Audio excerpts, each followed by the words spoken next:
Alright, we're going to do an example with the washer method. And in this example, we're going to take a shaded region and we're going to revolve it around the x-axis. And then we're going to see what that resulting volume is. So what we have is y equals square root of x, y equals x cubed, and it looks like their crossover points are 0 and 1. And you could verify that pretty easily. The square root of 1 is 1, 1 cubed is 1, and then of course 0 cubed and the square root of 0 are both 0.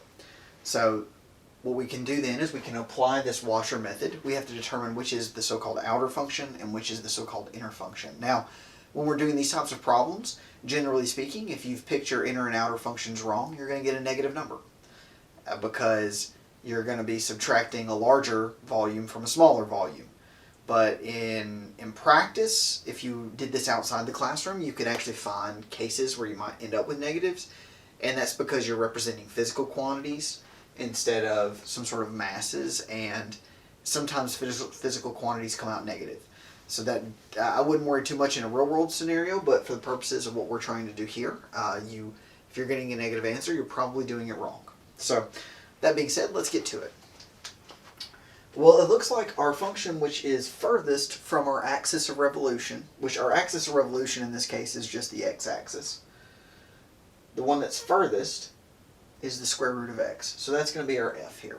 And the one that's closest is the x cubed. So that's going to be your g of x. So all we have to do is set this up with those functions. We just have to say v is pi from a to b. So we're going from 0 to 1 here. And this is square root of x squared minus x cubed squared dx. Now, solving this is fairly straightforward.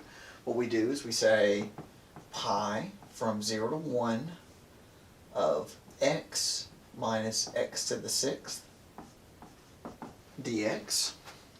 And since this is polynomial, we can just take the antiderivatives directly.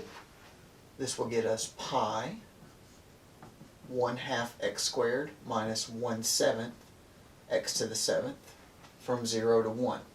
Now what we do know at this point is that when x is 0, this whole expression is 0. So we don't actually have to do the case where x is 0. What we also know is that when x is 1, both x squared and x to the 7th are 1. So our answer really just falls out to pi 1/2 minus 1/7, which is pi 7 over 14 minus 2 over 14, or 5 pi over 14. And that's really all you have to do to solve problems like this. You just set them up and fill in the appropriate fields and walk your way through. It's really not that much more difficult than the disk method. You just have an additional piece here that you have to keep track of.